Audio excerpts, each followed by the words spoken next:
What's up, you guys? So I've had this thing for about 2 weeks now, give or take, just a little bit.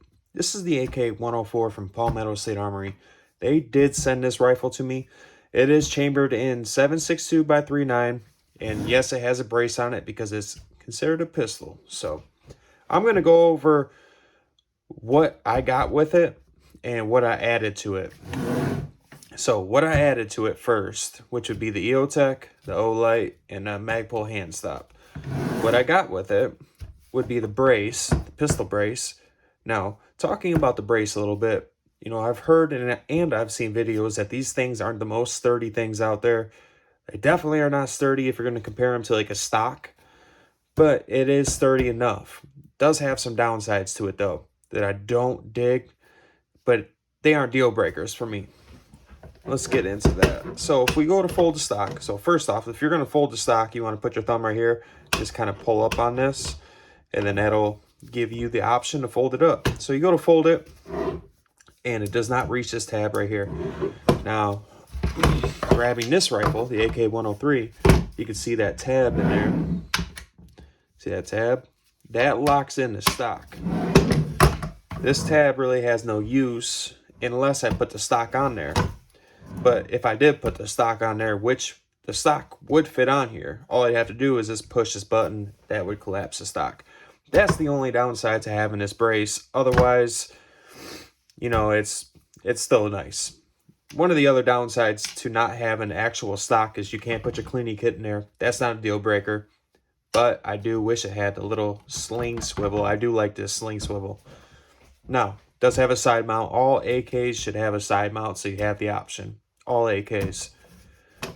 Flipping the rifle over. This rifle does have the same safety selector, pretty much as all Palmettos.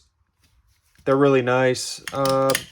Really nice lever. Really nice shelf on the side of it to knock it up and down.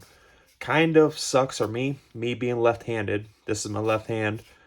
Only way I can do it is if I bring the rifle in close to me and I could use my thumb, or if I use my right hand to knock the safety up and down. Now, they do have some options out there to where I could be a little bit more ambidextrous, and it has a little shelf that comes out right here to where you can knock the safety up and down. I'm going to look into one of those options and cross that bridge whenever I get there. This actual variant comes with the Magpul MOE AK grip. Nice grip. I'm going to opt it out for something else, though. Moving on.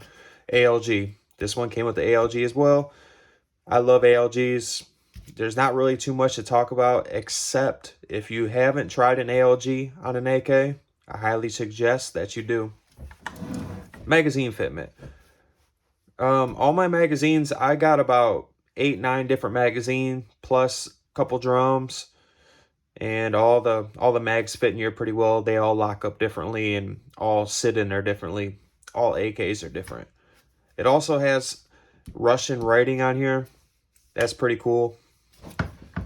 Different. It is American-made AK, so just something different that they did with it being a GF5. This one's a GF4. This one, that way you guys can see it, does say SAF on it. This one has some Russian writing on there.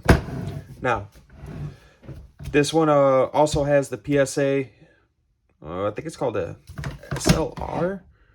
Where's that? Yep, SLR handguard. It is 9.5 inches. It has M-lock on it and a rail up top so you can mount your flashlight or whatever the case is. Mount a red dot right here if you don't want to use this. Good to go. This thing's pretty nice. Seems like it's pretty sturdy. It does have QD options on both sides, so if you want to run a sling. Now, this linear comp. I've never used one of these. Pretty nice. It makes the recoil come straight back into your shoulder. World of difference. I love it. Cannot wait to get some more practice in with it. I've only got about 220 rounds on this thing, so yeah. Once I get up to about 800, I can form more of an opinion on this pistol itself. Now, to the actual dust cover from PSA. You guys hear that? There's some slop in that, and that's not good. That's not good at all. It's because there's nothing touching the receiver down here, so it just sets there, you know. It's just holding it on by the recoil spring, so it has all that slop. That's gonna be pretty bad once you reach out past 100 yards, you know. Especially, that's gonna be a big hit on your accuracy. I have not shot this thing past 100 yet. Now, if you take the TWS, which is also a rail dust cover, there is absolutely no slop in it. Absolutely no slop. That's because this rear tab right here can be bent in. Yes, this rear tab is beat to shit, but I've had it on different rifles, and yeah, different rifles, different receivers, so I've had to bend it in and out, and yeah, that's a whole different story. Anyways, PSA AK104. Once I get some more rounds through it, I can get a better judgment call on how I actually like this rifle. But for now, I absolutely love this thing, and so does Chase. All right, y'all, be safe, God bless, and I hope everybody had a good Christmas, a good Merry Christmas, and a Happy New Year. I'm out.